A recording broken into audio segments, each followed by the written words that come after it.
지구의 열수지와 온실 효과. 첫 번째, 지구의 열수지. 또는 그냥 우리가 복사 평형 뭐 이렇게 얘기하거든. 그러니까 열수지라는 게 뭐 수지. 왜 뉴스에도 자주 나오잖아. 뭐 무역수지, 적자니, 경상수지, 흑자니 뭐 이런 얘기 나오잖아. 수입과 지출. 그러니까 지구가 태양 에너지를 흡수하겠지. 또 그 태양 에너지로 인해서 이제 지구가 또 복사 에너지를 방출하거든. 그래서 지구는 이 열수지 평형을 이룬다 이렇게 얘기해. 이게 이제 다른 말로 복사 에너지 평형이다 뭐 이렇게 얘기할 수 있는. 그지? 복사 에너지 평형. 그래서 이제 그거에 대한 얘기가 나오는 거야. 그래서 거기 보면 그래서 결국엔 이 얘기인 거지. 지구가 흡수하는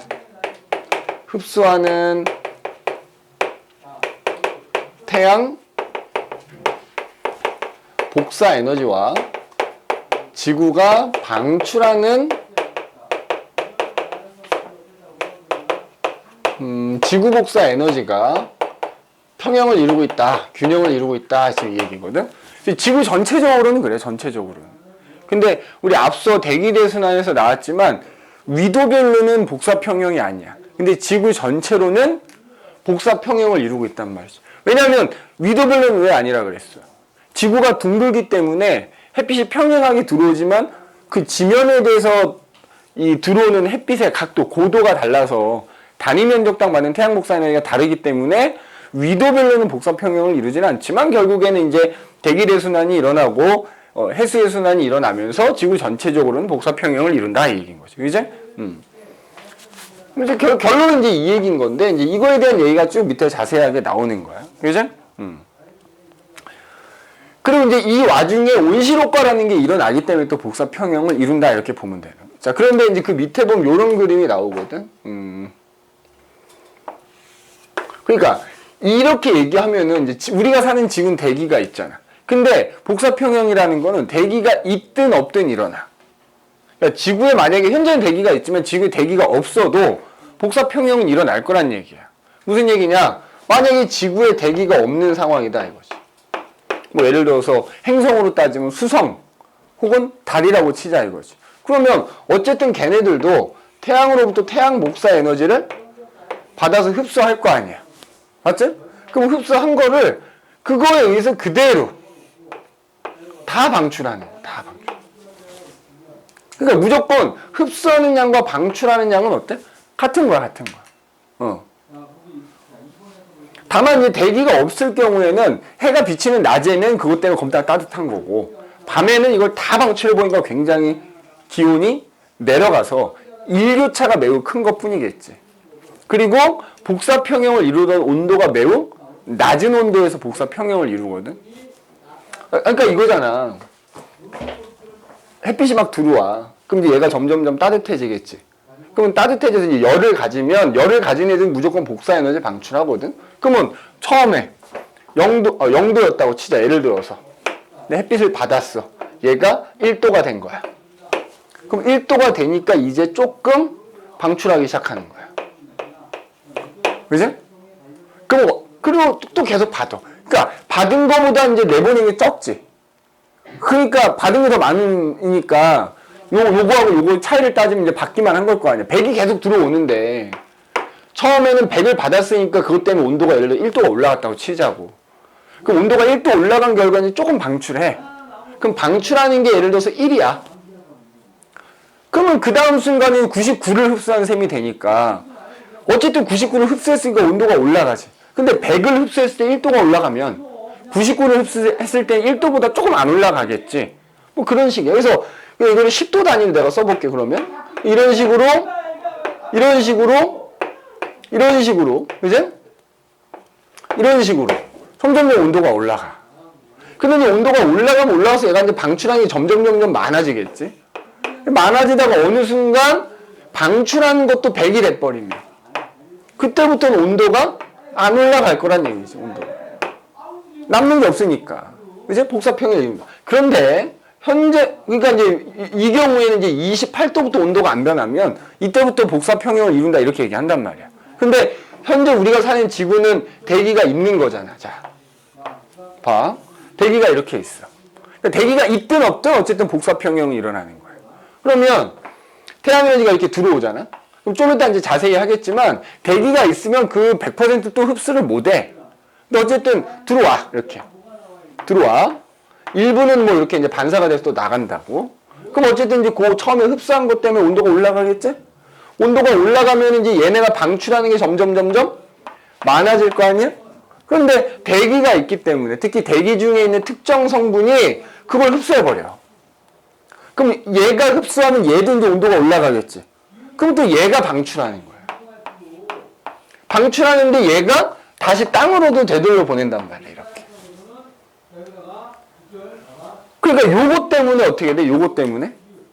얘도 이제 언젠가는 그래서 이제 결국에 여기를 기준으로 들어오는 것과 우주로 나가는 게 이제 같아져서 복사평형을 이루게 되겠지. 근데 얘 때문에 얘가 땅으로 되돌려보내는 게 있기 때문에 이 경우보다는 온도가 더 높더라 이거야. 온도가 높은 상태에서 복사평형을 이루게 된다 이거지. 그럼 이게 누구냐? 대기 중에 들어있는 이산화탄소라든지 메테인이라든지 뭐 이런 애들이 있어. 수증기라든지 이런 성분들이 그 지구 복사 에너지의 일부를 흡수했다가 다시 땅으로 되돌려 보내거든.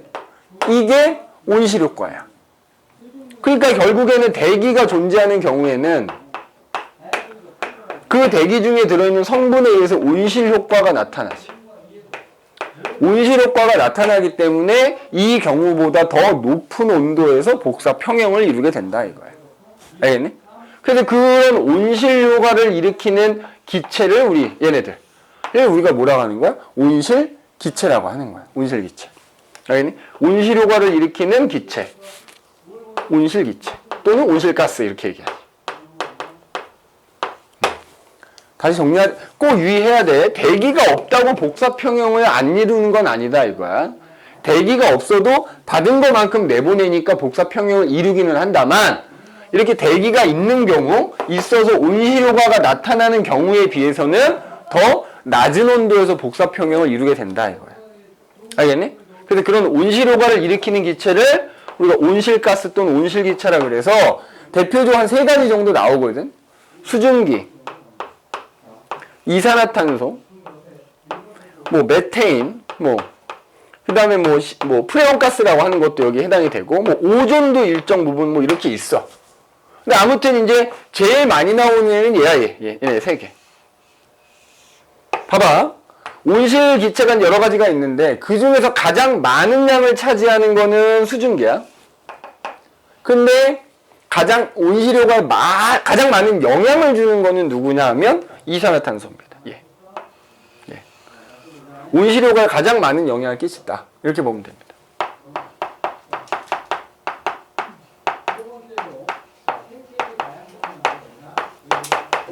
가장 많은 영향. 양으로는 수증기가 가장 많지만 가장 많은 영향을 끼치는 거는 이산화탄소다. 물론 메테인도 못지 않습니다. 메테인도 못지 않은데 특히 이제 메테인은 어디서 많이 나오는 거죠? 그래서 이제 채식주의자들이 뭐 그런 주장 하잖아요. 고기 먹지 말으라고. 소 때문에. 소가 방귀 끼면 나오는 게 메탄가스잖아. 그러니까는 우리가 육식을 줄이면 길러야 되는 소의 양이 줄어드니까 온실 기체를 줄일 수 있다. 뭐 이런 주장을 하기도 하지. 근데 아무튼 가장 영향을 많이 주는 걸로 이제 이산화탄소가 나올 거란 얘기지. 그래서 거기 보면은 대기가 없는 경우에는 여긴 지금 내가 뭐 편의상 28이라고 써놨다만 실제로 복사평형이 일어났을 때 평균 온도가 대략 한 마이너스 18도 정도다 이렇게 나와 있고 현재 우리 지구는 이 온실효과로 인해서 더 높은 온도에서 복사평형이 일어나다 보니까 평균 온도가 약 한 15도 정도 된다 뭐 이렇게 돼 있지. 하여튼 꼭 명심해야 되는 거 대기가 없어도 복사평형은 일어난다 이거지. 그럼 이제 요 대기가 있는 경우에 요 복사평형을 조금 더 자세하게 얘기해보자 이 말이야. 자세하게. 자 여기 보세요. 대기가 이렇게 있다 그랬어. 자, 니네 이제 여기 아마 숫자들이 막 나오거든. 물론 이제 숫자 갖고 우리가 막 더하기 빼기 막 해보고 해야 되는데 기본적으로 좀 외워두면 훨씬 편하긴 할 거야. 자, 봐봐. 태양으로부터 이제 들어오는 태양 복사 에너지 양이 있을 거 아니야? 그거 우리가 그냥 퍼센테이지 100%라고 해보자 이거지. 100%. 100만큼의 태양 에너지가 지구로 들어오고 있어. 근데 그게 지구로 들어오는 거지, 그러니까 니네 요 말도 구분해. 지구로 들어오는 거하고 지면으로 들어오는 구분해야 된다고. 지구로 100%가 들어오는데, 봐. 걔네들이 오자마자 대기가 있기 때문에 대기 중에 있는 뭐 구름이라든지 아니면 이 지면이라든지 이런 데 반사가 돼서 다시 되돌아가 버려.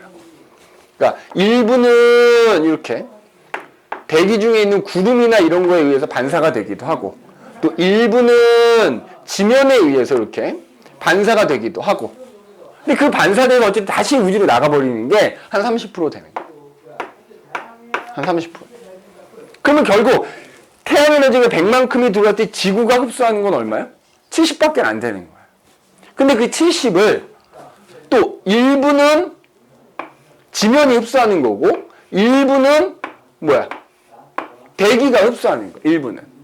그래서 요게 이제 문제에 따라서 숫자가 좀 다르게 나오긴 하는데 여기서는 그냥 45라고 해볼게. 한 45% 정도 그리고 대기가 흡수하는 게 한 25% 이렇게 되는 거야. 자, 그럼 봐봐. 지구가 흡수한 태양 복사 에너지는 결국 얼마인 거야? 100% 중에 70%에 해당되는 양을 흡수했지? 그럼 지구가 방출하는 것도 얼마가 돼야 돼? 근데 이 70%가 이거의 70%에 해당되는 양이라는 뜻이야. 알겠니? 그러니까 결국에는 지구가 흡수한 거 방출하는 게 같아. 그럼 이제 방출하는 거 봐볼게. 방출하는 거.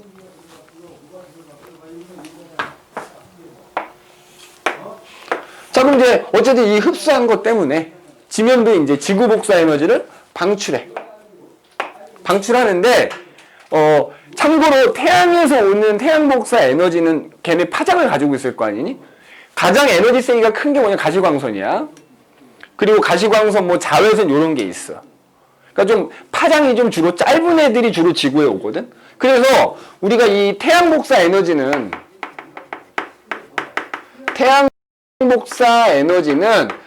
주로 이제 파장이 짧은 애들이 지구로 들어오기 때문에 단파 복사라는 표현도 써요. 단파 복사. 단파 복사. 그럼 어쨌든 이제 그걸 흡수해서 지면이 지구 복사 에너지를 방출할 거야. 근데 지구는 굉장히 온도가 낮지. 온도가 낮은 애들은 주로 파장이 긴 복사 에너지를 방출하거든. 그러니까 너희들도 나도 지금 복사 에너지를 주변으로 방출하고 있어. 그거를 카메라로 보는 게 열 감지 카메라, 적외선 카메라인 거지. 파장이 좀 비교적 긴 적외선을 주로 방출한다. 그럼 지구도 마찬가지야. 이 지구가 방출하는 지구 복사 에너지가 태양 복사 에너지에 비한 파장이 긴 주로 적외선이란 말이야. 그래서 지구 복사 에너지는 다른 말로 장파 복사라고도 해요. 그러면 그 적외선이라는 그 복사 에너지 이제 방출하는데 적외선도 이제 개중의 파장이 좀 짧은 놈, 긴 놈 이렇게 있을 거 아니야? 봐봐. 그 적외선 중에 일부는 대기에 흡수가 안 되고 그대로 우주로 나가버려요. 그럼 그 양이 얼마냐면 4% 정도 이렇게 되는 거예요. 그리고 지구 복사 에너지의 대부분은 사실 누구한테? 그 대기 중에 있는 성분이 흡수를 해버린다고. 흡수를 해버려. 그게 이제 아까 방금 얘기했던 뭐야? 우리가 온실기차라고 부르는 애들이 지면에서 방출하는 지구 복사 에너지 대부분을 흡수해버린다고. 그러면 걔네들이 또 그걸 흡수해서 이제 열을 갖게 됐으니까 복사 에너지를 또 방출해. 적외선을. 어딜로? 일부는 지면으로 방출해. 일부는 우주로 방출하는 거야. 그래서 결과적으로 이 값이 66%가 되는 거야. 그래서 결국 지구에서 우주로 나가는 게 합쳐서 70이지? 이렇게 써져 있어, 예를 들어 문제에. 그러면 여기서 요 4%는 이 지구 복사 에너지의 4%가 아니라, 이 태양 복사 에너지와 비교해서 그거의 4% 정도에 해당되는 양이 흡수가 안 되고 그대로 나간다는 뜻인 거야. 알겠니? 그게 숫자 싸움이야. 더하기 빼기야. 그래서 어쨌든 복사평형을 이루잖아. 이게 각 부분이 다 복사평형을 이루어. 그러니까 예를 들어서 여기 이 부분을 기준으로도 흡수하는 것과 방출하는 게 같아야 되고 지면을 기준으로도 흡수하는 것과 방출하는 게 같아야 돼. 그리고 가운데 대기 입장에서도 흡수하는 것과 방출하는 게 같아야 되는 거야. 맞아? 그러면 자, 이게 이제 숫자가 다르게 나올 수 있다 그랬잖아. 그래서 요거만 꼭 기억하면 돼. 지면을 기준으로 흡수하는 것과 방출하는 게 같고, 대기권의 경계를 기준으로 흡수하는 것과 방출하는 게 같은 거고, 대기를 기준으로 또 대기가 흡수하는 것과 방출하는 게 같아야 되는 거야. 그러면 지금 거기에 나와 있는 숫자 가지고 한번 바꿔서 해볼게. 지금 우리 책에 여기가 50으로 돼 있지. 그지? 여기 바꿔서 해볼게. 여기 50 돼 있고. 그 다음에 지금 여기가 20으로 돼 있어. 여기 20, 퍼센트 이제 제외하고 쓸게. 여기 20 돼 있고. 그지? 그 다음에 지금 지금 거기 보면, 그러니까 여기서 방출하는 지구 복사 에너지를 또 세분화를 해놓은 거야. 물이 증발되면서 방출되는 게 있고, 뭐 대류나 전도에 의해서 또 방출되는 게 있고, 그 다음에 아예 지표면이 방출되는 게 있고, 그지? 그럼 지금 봐봐. 지표면에서 방출하는 게 지금 얼마로 되어 있냐면은 114, 23, 7 합치면 얼마지? 그 23에다가 7에다가 114 합치면 얼마야? 144거든? 자, 144라고 되어 있는 거 지금. 맞지? 자, 그 다음에 요거는 지금 얼마로 되어 있냐면 지금 12로 되어 있는 거야. 맞아? 얘가 144만큼의 에너지를 방출하면 그 중에 한 12 정도가 흡수가 안 되고 그냥 나간다고. 퍼센트 빼고 이제 숫자로만 쓸게. 자, 그 다음에 지금 대기의 재복사에서 이거 땅으로 되돌아오는 게 94인 거야. 맞니? 그 다음에 지금 대기와 구름의 방출에서 우주로 나가는 게 얼마니? 얘가 58로 돼 있어. 이 숫자는 문제에 따라서 그때그때 좀 다르단 말이지. 그러니까 지금 내가 뭘 설명하려는 거냐? 그럼 봐봐. 지면을 기준으로 했을 때. 지면이 흡수하는 것과 방출하는 게 같아야 돼. 자, 흡수하는 거 플러스로 표시할 거고, 방출하는 거 마이너스라고 해볼게. 얘 봐봐. 예. 지면이 흡수하는 게 얼마니? 태양 에너지로부터 50 흡수했어. 맞아? 그 다음에 온실가스가 지면으로 다시 되돌려보는 게 94니까 지면이 흡수한 거는 태양으로부터 50, 온실기체로부터 94 흡수했다고. 그 흡수한 게 얼마야? 144잖아. 그래서 결과적으로 지면이 방출한 게 얼마니? 물이 증발되고 대류나 전도에 의해서 지면이 직접 방출한 거 합쳐서 144였잖아. 지면이 방출한 거 얼마야? 144. 그 값이 어때? 같지? 절대값 비교하는 거야, 절대값. 여기서 플러스 마이너스는 흡수와 방출의 의미니까. 맞아? 소민이 이해됐니? 그 다음에 예를 들어서 대기를 기준으로 해보자. 대기. 자, 대기가 흡수한 거 얼마지? 태양 에너지로부터 20 흡수했어. 맞아? 태양 에너지로부터 20 흡수했다고. 그 다음에 대기에 있는 온실기체가 지구 복사 에너지 중에 얼마 흡수한 거야? 요거 132 되지 않겠니? 144 중에 12가 그냥 나가버렸으니까. 맞아? 그럼 132 흡수했어. 맞니? 이거 얼마야? 154 나오지? 그러면 대기가 방출한 게 얼마야? 지면으로 방출한 게 94야. 우주공간으로 방출한 게 얼마야? 58이야. 합치면 얼마나? 아, 이거 152고 이것도 152네. 절대값 비교하면 어때? 같아. 맞아? 그 다음에 우리 대기의 경계. 여기 기준 해보자. 대기 경계.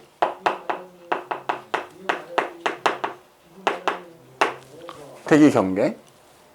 그럼 대기 경계 기준으로 흡수한 거 얼마야? 야, 100 중에 30 그대로 나가버렸으니까 70 흡수한 거야. 맞아? 70 흡수한 거야. 그 다음에 여길 기준으로 지금 나가고 있는 게 얼마야? 12에다가 58 나가고 있잖아. 합치면 얼마야? 마이너스 70. 같네. 알겠어?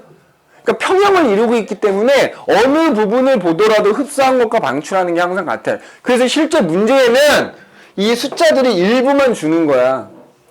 예를 들어서 이거 A라고 주는 거야. A 얼마인지 니네가 따져볼 수 있는. 그럼 얘랑 얘가 주어지면 얘 알 수 있지. 얼마야? 144. 이 원리 이용해서 찾는 거야. 이거는 관련 문제를 직접 풀어보는 게 훨씬 도움이 되겠지.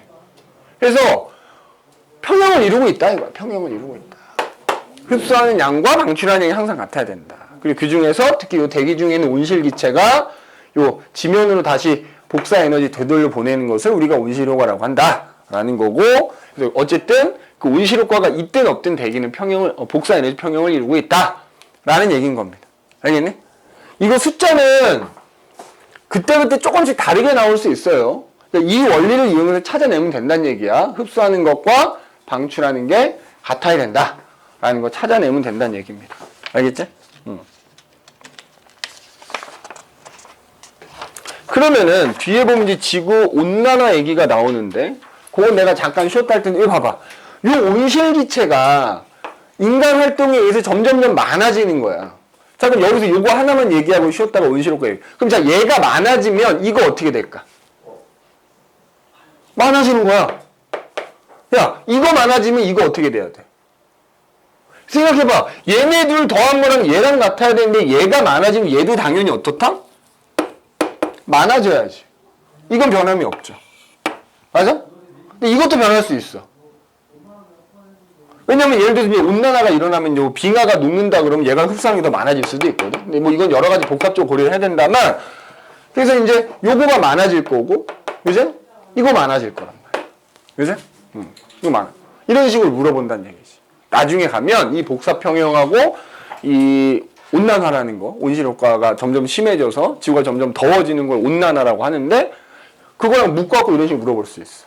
그거는 잠깐 쉬었다가 우리 계속 이어서 하도록 할게. 그래서 이제 아까 얘기했듯이 온실기체가 이제 점점 많아져가지고 온실효과가 점점 세져.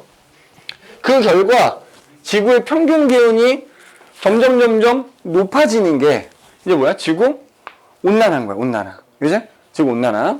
그러면 요 그림은 이제 좀 이따 보도록 하고, 그럼 요 얘기부터 합시다. 그래서 지구 온난화. 그래서 대기 중에 존재하는 온실 기체의 양이 점점 증가해서 평균 기온이, 지구의 평균 기온이 점점 높아지는 거야. 그죠? 뭐 이거 별거 없지. 그러면 이제 온실 기체가 왜 많아지느냐? 뭐 여러 가지 원인이 있어. 뭐 예를 들자면 화산 활동에 의해서 뿜어져 나오는 그 화산가스에 들어있는 수증기나 이산화탄소 때문에 온실기체가 늘어날 수도 있어. 화산활동이 많아져서. 그죠? 그런데 사실 온실기체가 많아지는, 온난화를 일으킬 만큼 많아지는 주된 원인은 사실 뭐야? 인간 활동이지. 특히 인간들이 뭐야? 화석연료를 엄청 쓰죠. 그러니까 결과적으로 이 화석연료 사용이 지속적으로, 특히 산업혁명 이후에 굉장히 많이 사용했잖아. 알다시피 우리가 화석연료라고 하면 세 가지 아니야. 석유, 석탄, 천연가스. 걔네들의 공통 성분이 뭐야? 탄소와 수소란 말이지. 그러니까 대부분 화석연료를 에너지를 얻기 위해서 태운단 말이야. 그러니까는 화석연료에 들어있는 이 탄소 때문에 이산화탄소가 발생하는 거지. 근데 그게 공기 중으로 배출이 되니까 공기 중에 이산화탄소가 점점 많아지게 되는 거야. 그지? 그러니까 인위적인 것도 있고 자연적인 것도 있는 거야. 그러나 이제 사실 인위적인 게 훨씬 더 크다 이거지. 그래서 그 밑에 이제 그래프를 보면, 자, 그래프를 보면 그 그래프 하나 나와 있잖아. 여기 세로축에 보면은 이렇게, 야, 대기 중에 여기 이산화탄소 농도, 그 다음에 뭐 이쪽에는 이제 대기 중에 포함된 메테인의 농도 뭐 이렇게 돼 있지? 그리고 이제 가로축은 연도, 시간이 돼 있단 말이야. 그 뭐 자세하게 그릴 필요는 없죠. 거기 보면 이제 1850년대부터, 그지?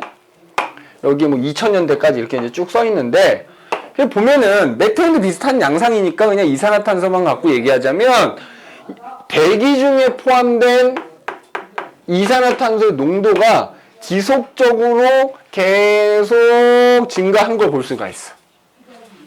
지속적으로. 특히 여기 지금 이렇게 요걸 우리가 확대를 해본다 그러면, 야, 계절로는 여름하고 겨울 중에 언제가 더 많이 배출이 될까?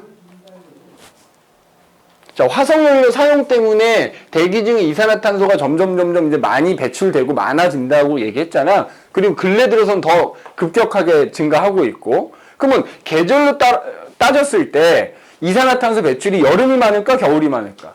겨울이 훨씬 많은 거야. 왜냐하면 겨울철이 더 많은 이유는 뭐 때문이다? 겨울철에 화석연료 사용해서 난방을 하지. 난방하기 때문에 여름철보다는 겨울철이 더 이산화탄소 배출이 많더라. 냉방도 하잖아요. 어? 여름에 냉방 하잖아요. 아, 그렇긴 한데 그 이것저것 다 고려했을 때 난방을 훨씬 많이 쓴다는 얘기지. 그죠? 그러니까 예를 들자면 여름철에 에어컨은 전기로 돌아가는 거고 난방은 직접적으로 보일러를 태우는 거지. 그죠? 그러니까 뭐 그걸 비교했더니 이제 겨울이 더 많더란 얘기지. 그래서 주된 원인은 이제 난방 때문에. 그래서 메테인도 비슷한 양상을 보이는 거야. 지금 거기 그래프에 보면 나와 있지만 메테인의 양도 지금 보면 어때? 지속적으로 이렇게 거의 비스무리하게 지금 증가해오는 걸 볼 수가 있더라 이거지. 그지? 그리고 뭐 거기에 산화이질소라는 것도 있고. 그럼 그 기간 동안에 지구의 평균 기온은 어떻게 되나 봤더니 지구의 평균 기온도 대체로 증가하는 경향을 보이더라 이거야. 아, 그래서 그 지구의 평균 기온이 증가하는 데 가장 영향을 많이 주는 애가 이산화탄소구나라는 걸 지금 알려주는 거기 지금 그래프가 나와 있는 거다 이렇게 생각하시면 됩니다. 그죠? 그 밑에 보면은 2번 지구온난화의 경향성 그래가지고 그지? 뭐 자연적 요인만 고려했을 때 기온 변화, 온실기체 증가만 고려했을 때, 온실기체 변화를 모두 고려했을 때 태양 변화, 그러니까 태양 변화, 화산 활동, 뭐 인간에 의한 온실기체 변화를 모두 고려했을 때 그 지구의 평균 기온이 시뮬레이션 했을 때 어떻게 변할지를 나타낸 그래프도 나와 있으니까. 근데 거기 보면 자연적인 요인만 고려한다 그러면 1960년대 이후에 약간 낮아지는 경향이 있더라. 근데 인위적인 요인만 고려를 하면 급격하게 기온이 증가하는 경향을 보이더라. 그 다음에 인위적인 요인에 자연적인 요인을 다 고려했을 때, 그 시뮬레이션 결과가 우리가 현재까지 관측한 기온 그 변화랑 거의 가장 잘 들어맞더라. 따라서 우리가 그걸 통해 알 수 있는 것은 지구온난화를 일으키는 게 자연적인 요인보다는 인위적인 요인이 훨씬 더 크게 작용하더라 라는 걸 알 수 있는 그래프다 이거지. 그죠? 그럼 이제 그렇게 지구온난화가 지속이 되면 어떤 영향이 있겠냐 이거지. 그게 이제 아까 얘기했던 그 107페이지 14번 문제 그림을 가지고 이제 한번 해보자 이거지. 지구온난화의 영향. 요 그림을 내가 교재에 넣는다는 거를 깜빡했어. 그래서 그 문제에 있는 그림으로 대체를 할 테니까 내가 일단 요걸 하나 그려놓고서 서원 요 그림 보여줄게. 자, 그래서 이제 지구가 점점 더워지면 지구 온난화가 이렇게 일어난다 이거지. 이제 지구 온난화가 일어나게 되면은 자, 요렇게 지금 써져 있어. 그리고 여기다 요렇게 써놓을게. 내가 이제 그림 그려놓고 얘기를 합시다. 그리고 자, 지금 요런 그림이 나와 있거든. 자, 그럼 이제 하나씩 봐보도록 할게. 그지? 내가 요거 설명하고 좀 이따 줄 테니까 좀 적어 놓을 수 있도록 하고. 자, 봐봐. 대기 중에, 자, 보세요. 대기 중에 이산화탄소가, 그지? 점점 증가를 해. 그 증가하는 주된 이유가 뭐라고? 예를 들자면, 뭐 여러 가지 이유가 있겠다면 인위적인 것도. 일단, 화석연료 사용이 많아지면. 그지? 그 다음에 개발이라는 명목하에 뭐야? 숲을 베어버리는 거지. 산림벌채. 자, 왜? 숲의 면적이 줄어드는 것만큼 걔네가 원래 식물들이 광합성 한다고 이산화탄소를 흡수해 줄 거 아니야. 근데 내가 숲을 베어버리면 어때? 못하지 걔네가 광합성. 그거만큼 흡수가 안 되니까 오히려 반대급부로 대기 중에 이산화탄소 농도가 증가해. 그래서 대기 중에 이산화탄소 농도가 증가하면 지구의 평균이 점점 올라가 온실효과가 강해지면서 지구 온난화가 나타나는 거야. 지구가 점점 더워집니다. 그럼 지구가 점점 더워지면 극지방에 있는 놈이건 아니면 높은 고산지대에 있는 놈이건 자, 빙하량이 어떻게 돼? 감소하지? 맞아? 빙하량이 감소한다? 야, 니네 빙하량이 감소하면 반사율이 어떻게 될까? 감소해. 얼음 표면에 부딪혀서 햇빛이 반사되는 게 줄어든단 말이야. 반사율이 감소한다는 얘기는 뭐야? 그만큼 흡수하는 게 많아진다는 얘기지. 맞아? 많아진다는 얘기야. 그 다음에 지구가 점점 더워지면 이제 당연히 지구 표면의 대부분을 덮고 있는 바닷물의 온도 어떻게 돼? 높아지지? 자, 근데 거기에 그림이 아마 표시 안. 그럼 봐라. 빙하가 줄어들고 바닷물의 온도가 상승하면은 결과적으로 어떻게 돼? 해수면이 상승합니다. 그 대신 이 그림에는 사실 이렇게 표시가 돼 있다만 이렇게만 보면은 마치 누구 때문에 빙하가 녹아서 해수면이 상승하는 것처럼 보이는 거잖아. 근데 사실은 바닷물의 온도가 높아지면은 열팽창을 하지. 사실 그것 때문에 해수면이 상승하는 게 더 크다 이렇게 보면 돼. 빙하가 녹아서 그것 때문에 바닷물이 해수면이 높아지는 것도 있지만 결과적으로 바닷물의 온도가 상승한 결과 열팽창에 의해서 해수면 상승하는 게 더 커. 그러면 그것 때문에 자 바닷가 근처에 있는 해안 지역들 지대가 낮은 지역들은 어떻게 돼? 물에 잠기겠지. 맞아? 맞아? 해안 지역 물에 잠기면 결과적으로 뭐가 또 줄어드는 셈이니? 농사 지을 수 있는 땅이 줄어드는 셈이기도 한 거지. 맞지? 육지 면적이 감소하는 거니까. 그 다음에 아까 이제 빙하가 줄어들면은 그 지표면을 덮고 있던 빙하가 없어졌기 때문에 지표면의 반사율이 줄어들어. 감소. 그럼 반사율이 감소하면 흡수하는 게 많아지니까 결과적으로 그것 때문에 또 더워지는 거야. 그죠? 아, 또 더워지는, 이렇게 돼. 여기 또 더워지는 거죠, 이렇게. 자, 그 다음에 봐라. 바닷물의 온도가 올라가면은 그것 때문에 이제 열팽창에서 해수면이 상승하기도 한다 그랬다만 한편으로 공기 중에 있는 이산화탄소가 바닷물에 녹기도 하거든? 근데 니네 알다시피 기체는 차가운 물일수록 잘 녹아요. 근데 바닷물의 온도가 점점점 올라가면은 바닷물에 이산화탄소가 녹는 게 아니라 오히려 녹아있던 이산화탄소가 어떻게 돼? 방출돼 버리지. 결과적으로 또 이산화탄소가 늘어나. 악순환이 되는 거야, 악순환이. 맞아? 그러면 여기 이산화탄소가 원래 바닷물에 녹아야 되는데 그 용해도가 감소한다 이거야. 용해도가 감소하니까 오히려 녹아있던 이산화탄소가 빠져나오게 되고 이산화탄소가 빠져나오면은 대기 중에 이산화탄소가 또 그것 때문에 또 더 증가하게 돼.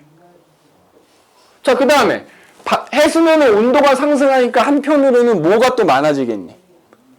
바닷물이 뜨거워지니까 증발되는 게 많아지지 않겠어? 여기다 이제 따로 써놨지. 증발량 증가야.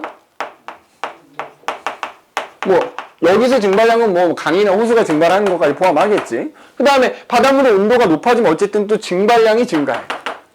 그럼 결과적으로 공기 중에 수증기량 늘어난다? 야, 근데 아까 전에 얘기했던 수증기도 뭐 하는 애야? 온실기체야. 이산화탄소와 마찬가지로. 그럼 봐봐. 또 얘가 많아지면 또 그것 때문에 또 지구가 또 더워지는 거야. 계속 악순환이 반복이 되는 거야, 반복이. 그래서 요 그림으로 정리해두면 좋을 것 같다, 이거지. 지구온난화의 영향은 요 그림으로 정리를 해두시면 훨씬 좋겠다. 계속 악순환이 된다. 이제 계속 악순환이 된다라는 거. 그, 준호나 소민이는 그 그림이 있으니까 그 그림 좀, 잘 표시해드. 그거에 대한 설명이 지금 19페이지 아래쪽에 나와 있는 거야. 그지? 그래서 강수량, 증발량 변하게 되고. 반사율 감소.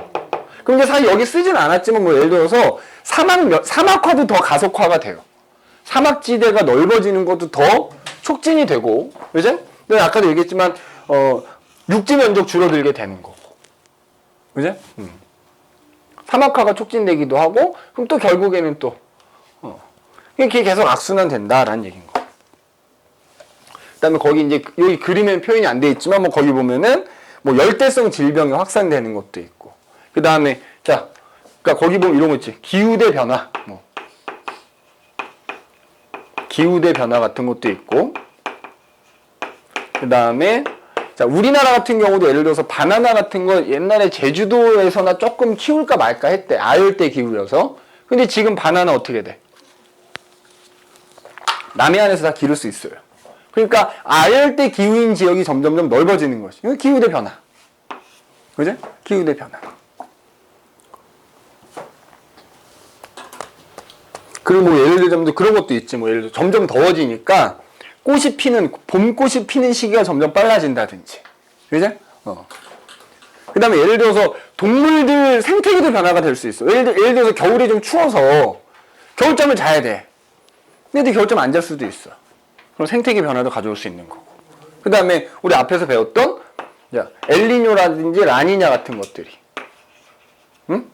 라니냐 같은 것들이 어떻게 돼? 또 빈번하게. 혹은 그게 더 강도가 세지거나 이렇게 될 수 있다는 얘기고. 그 다음에 아까 얘기했듯이 뭐 사회적인 변화 그래서 아까 있죠. 육지 면적 감소하니까 곡물 생산량이 줄어들 수도 있고요. 수자원이 변할 수도 있고 뭐 제품 생산량의 변화도 있을 수 있고 그 다음에 봐봐. 빙하가 감소하면 우리 앞에서 그 얘기했잖아요. 심층순환 달라져. 저기 그린란드에 있는 차가운 물이 가라앉질 못하니까. 맞아? 그러니까 어떤 심층순환의 변화도 가져올 수 있는 거야.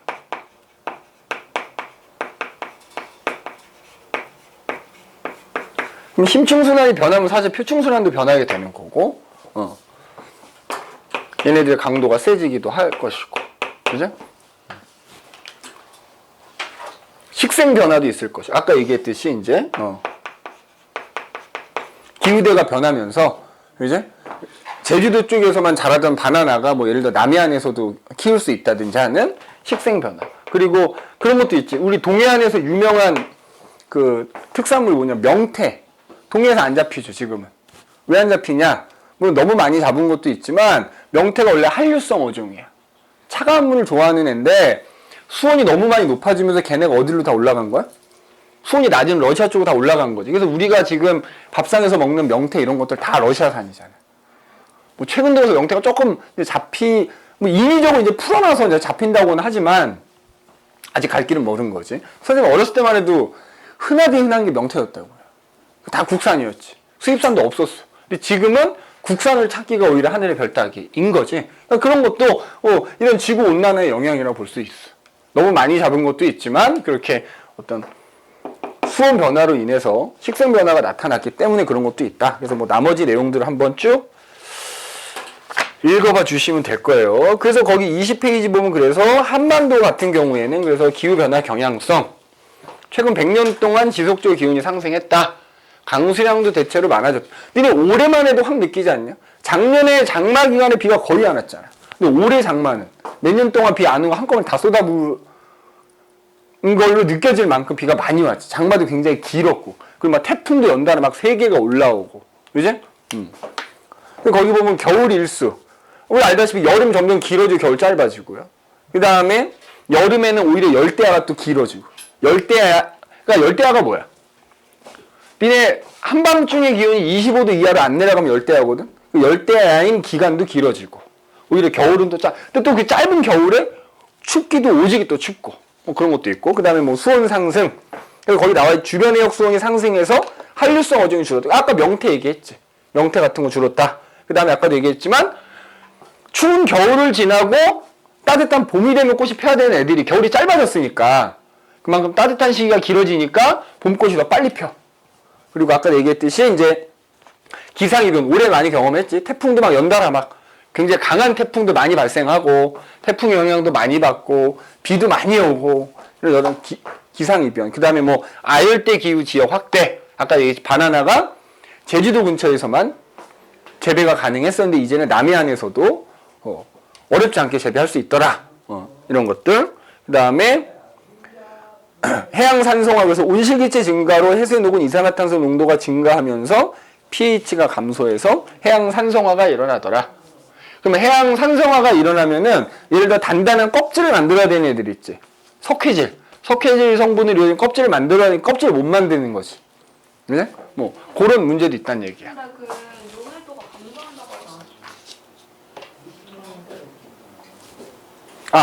하지 그러니까 이거지. 여기서 용해도는 감소하는데 감소한다고 해서 안 녹는 건 아닐 거 아니야. 그럼 결과적으로 얘 양이 많아져. 그러니까 양으로는 많아질 수 있지. 용해도는 감소했지만 원체 얘가 많으니까 그러니까 예를 들어서 이거 봐봐. 퍼센트가 퍼센트로 따지면 쉽지. 예를 들어서 용해도가 10%였다고 하자 이거야. 그럼 만약에 공기 중에 이산화탄소가 1000이 있었어. 그 용해도가 10%야. 여기다 쓸게. 이산화탄소가 예를 들어 상대값으로 1000이 있었는데 이때 용해도가 10%쯤 됐다고 치자. 예를 들어서. 그럼 바다에 녹은 이산화탄소 양은 100이잖아. 맞지? 1000 중에 100이 녹았을 거 아니야? 근데 이 기온이 올라갔어. 이게 악순환이 돼가지고 대기 중에 이산화탄소 양이 3000으로 늘어난 거야. 수온도 높아졌어. 용해도가 감소했어. 8%로 감소했다고 하자. 그럼 얼마냐? 8%면. 양은 더 많아졌지. 맞지? 그러니까 용해도는 감소하지만 결과적으로 양이 많아지니까. 그지? 그 양이 많이 녹으면 어떻게 돼? 산성화가, 이산화탄소가 녹으면 탄산이 되거든. 그러니까 해양이 산성화 될 수 있다 이거지. 그죠? 그런 의미로 받아들이면 될 것 같아요. 그치? 상충되잖아. 분명 용해도가 감소한다고 했는데, 그지? 온실기체가 바닷물에 녹은 이산화탄소 농도가 증가한다? 그거는 이 양이 많아졌기 때문에. 용해도는 감소해도 이 양 자체가 많아졌으니까 녹은 양이 많을 수 있다. 뭐, 요렇게 받아들이면 될 것 같다 이거지.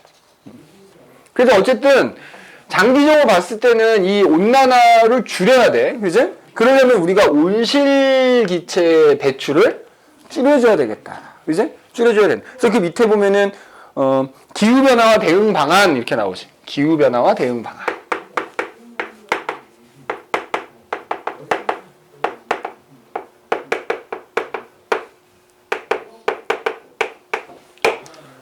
그래서 핵심은 이제 지구 온난화에 대응하는 과학적 해결 방안. 그래서 두 가지인 거 크게 이렇게 놨자. 하나는 온실기체 배출을 줄여라. 배출을 줄여야 되고, 또 하나는 공기 중에 있는 온실기체를 제거를 하자.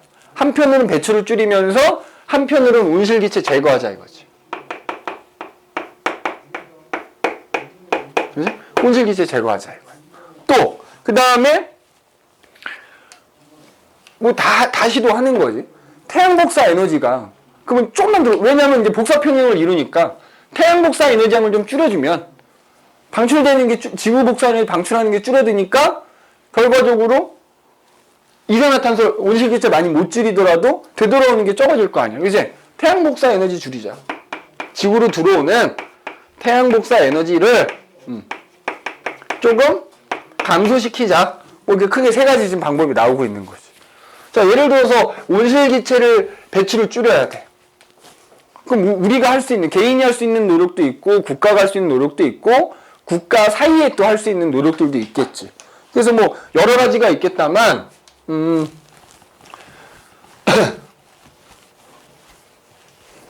기본적으로 우리 개인이 할 수 있는 거 뭐예요? 에너지 절약해야 돼. 아니 도대체 뭔 상관이냐? 자, 예를 들어서 전기 에너지 갖고 얘기하자면 우리나라에서 생산되는 전기 에너지의 3분의 1 이상이 화력 발전으로 만들어져. 그러니까 화석연료를 겁나 태운단 말이야. 겁나 태워가지고 그거 갖고 전기 만드니까 우리가 에너지를 절약해. 그럼 그만큼 화석연료 사용이, 그러니까 이거 핵심은 뭐죠? 화석연료 사용을 줄이면 되잖아. 그러니까 에너지 절약해라 이거지. 그러면 절약하는 것만큼 화력 발전을 덜 가동시켜도 돼. 맞지? 그러면 그만큼 화석연료 사용이 줄어드는 거야. 그 다음에 장기적으로 봤을 때는 아예 화석연료를 안 써야 되겠지. 그러면 그걸로 만들어낸 전기에너지를 다른 방법으로 만들어야 될 거 아니야. 소위 말하는 재생에너지라고 하지. 신에너지와 재생에너지 합친 말이지. 그지? 게다가 결국 화석연료를 이용해서 에너지를 만드는 거는 언젠가는 고갈되게 돼 있단 말이야. 그러니까 고갈되지 않는, 그리고 환경오염도 없는, 온실가스 배출도 없는 에너지원을 개발해라.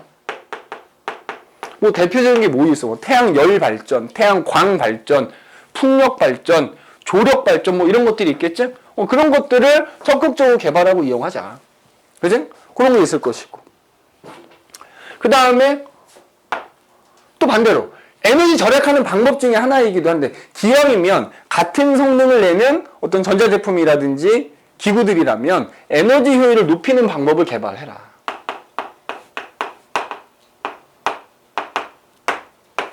그럼 이게 결국 또 에너지를 절약하는 길이기도 하거든.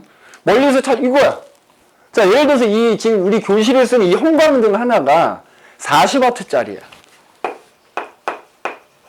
니네 뭐 전기 배웠겠다만 40W란 얘기는 1초에 40줄만큼의 에너지를 쓴다는 얘기거든.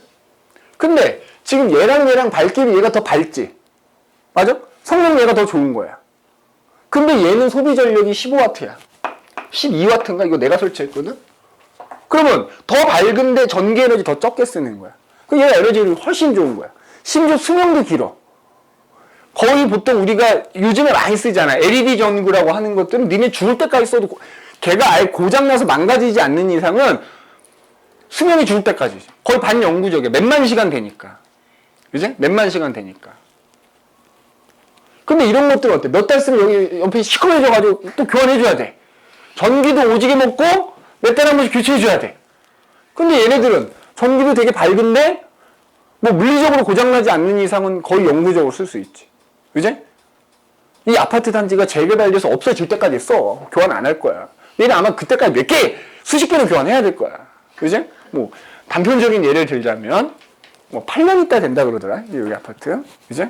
근데 아무튼 한 10년이라고 치면 10년 씁니다, 이거. 근데 하루 24시간 틀어놓는 게 아니잖아. 이거 니네 2만 시간, 보통 3만 시간 정도 되거든. 보통 LED 전구들이. 그러면 이거 계산해봐. 하루에 몇 시간 써? 하루에 8시간씩 쓴다고 쳐도 하루에 12시간 쓴다고 치자. 그지? 나누면 며칠 쓰는지 나오겠지? 거의 반영구적으로 쓸 수 있습니다. 그지? 뭐 이런 것들. 근데 어쨌든 가장 핵심은 뭐 에너지를 절약하든 신재생 에너지를 개발하든 에너지 효율을 높이든 결국 화석연료 사용을 줄이는 게 핵심이다 이거야. 근데 이게 우리나라만 쇠가 빠지게 한다고 될 게 아니야. 우리나라는 열심히 이산화탄소 배출을 줄이는데 저기 옆에 있는 나라는 이산화탄소 막 뿜뿜 뿜어내. 안 되겠지. 국제적인 협력도 필요한 거야.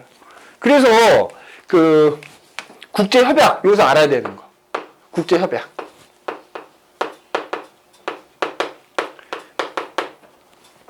대표적인 여러 가지가 있는데 교토의정서라는 거.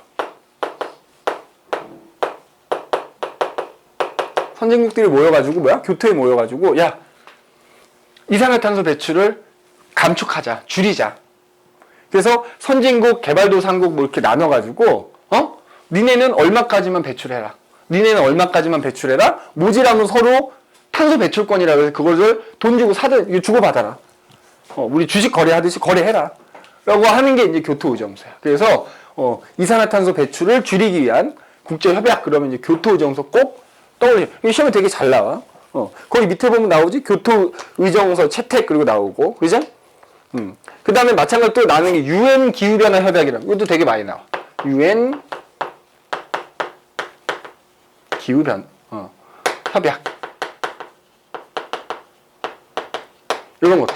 이런 것도 하여튼 온실가스 배출을 줄이기 위한 여러 가지 협약들이다. 이제 요거 가끔 문제 풀 때 요거 리우 협약이라고 나오기도 해요. 브라질 리우에서 이제 개최했다 그래가지고 이거 리우 협약이라고도 나오기도 하고, 그 다음에 그 밑에 보면은 이제 이게 연도별로지, 연도별로 순서대로니까 파리 기후변화 협약. 그래서 온실기체 감축을 위한 국제 협약으로 평균 기온 상승폭을 산업화 이전과 대비해서 2도씨보다 낮은 수준을 유지하기로 약속을 한 거지. 유지하기 위해서 이제 어떤 노력을 하자라고 약속한 거니까 파리 협약도 이렇게.